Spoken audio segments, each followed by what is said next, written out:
Hi, this is Bobby at Coppell TV Repair with a video today that is not going to be functionality proof. It's going to be talking about a recurring problem for, I'm sure, every repair shop. It is some problem that goes for us, and I'm going to illustrate a point that always comes up whenever customers complain, especially after they receive a board that was serviced and tested here and doesn't work on their end.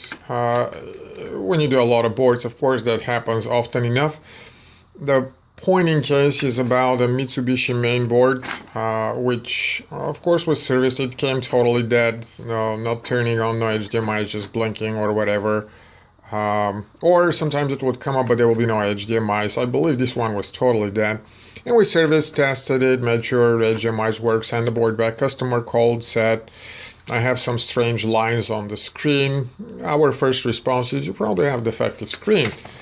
But since we couldn't help with anything, told them to check the LVDS connections there at the output. But ultimately, they had to send the board back.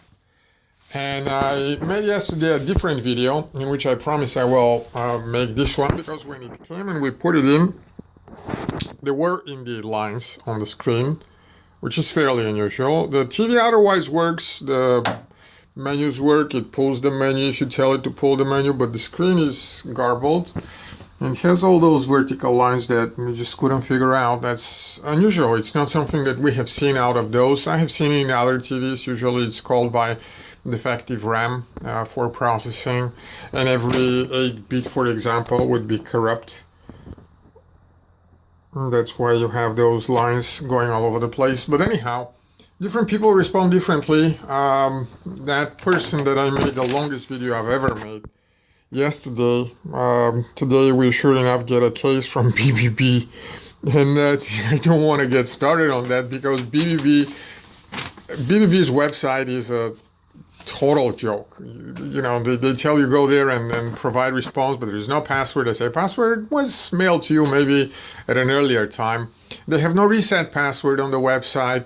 Nobody uses it. They use this paper communication when this was all resolved on the, you know, on Google Plus. They complained. We posted response. We posted video proof, and these are still those dinosaurs that the website is terrible. It's terrible, and this is something that's supposed to be partner or decision maker in a dispute. And then I was on eBay last night for 3 hours for a totally different problem, and they're behaving the same 1,000-pound gorilla approach that we cannot be wrong, and even if we are, you better adjust to it. And here I am being the vendor in a situation where customer says we received a board that doesn't work, and we say we sent a board that does work. The very best that we can do, you're under warranty, send it back. And the customer asked the very natural question, why should I pay for shipping back when you sent me a board that is defective?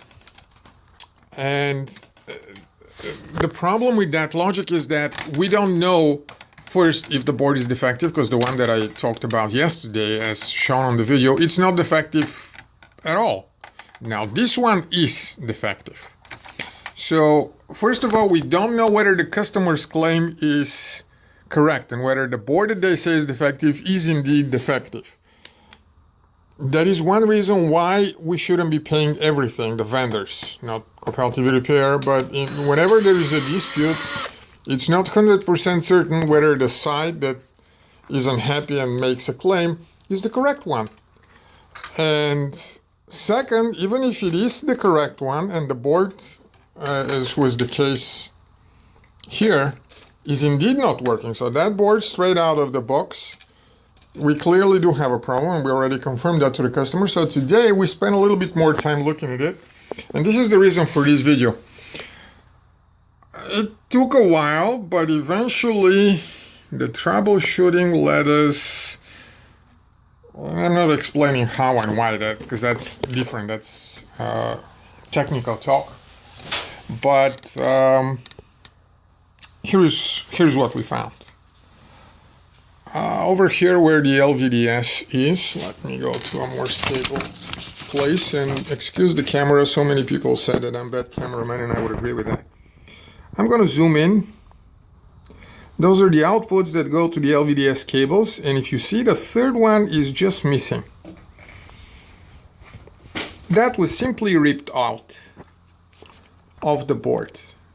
It's got to be there. Those are simple jumpers that do noise filtering and some protection. We will, if we don't find the exact same thing, we may jump those. It's going to be fine.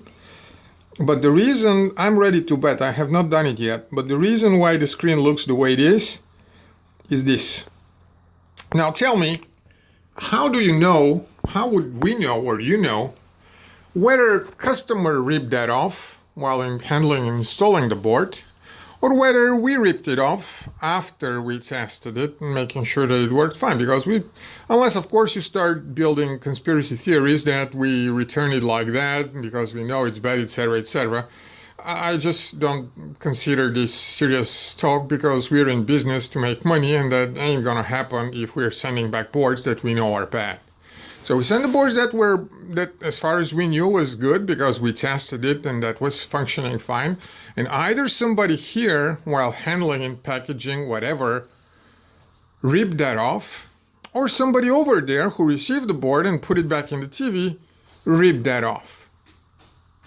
Why, ask the customer, should I be paying for a board that I just received and doesn't work? Why should I be paying to ship it back? Well, the answer is because we don't know whether you ripped it off or we ripped it off. And our approach to this problem is you pay for shipping back here under warranty, and we pay shipping back. And that is guaranteed to eventually harm somebody who didn't do the right thing, meaning who is the reason for this problem. So if it was us, well, yeah, customers shouldn't be paying for shipping back, but what if it wasn't us? What if it was them? And since there is no way to know who actually ripped that off, our solution to it is we just split responsibility. It's a problem that nobody wants. It's a problem that, has to be addressed. And our solution to it is we share the cost for such cases. So this is just an illustration of why our policy says that shipping is split when going back and forth. It is also an explanation for this owner. Of course, I'm going to fix that. I'm not going to make another video for it. I will just point them to this one, because I expect that once this is restored, it's going to work fine. And I will be sending to this video customers who ask why should we have to pay. And sure enough, there will be somebody who will be saying, yes, but we could not have done like this person with this BBB claim who said that they're sure enough 30 years in business and ergo they can diagnose things correctly, which, as the video yesterday proved, is not right. But yeah, there will be morons and idiots. And we just work with facts. And one of the facts is there are morons and idiots out there. Another fact is we do mistakes too. We're humans. And I do apologize for every time we've made a mistake. But when we don't know if we made a mistake, we're not going to apologize for it. We'll say sorry and we will work with you. But as in this case, we didn't have a problem with this customer. They were nice and friendly.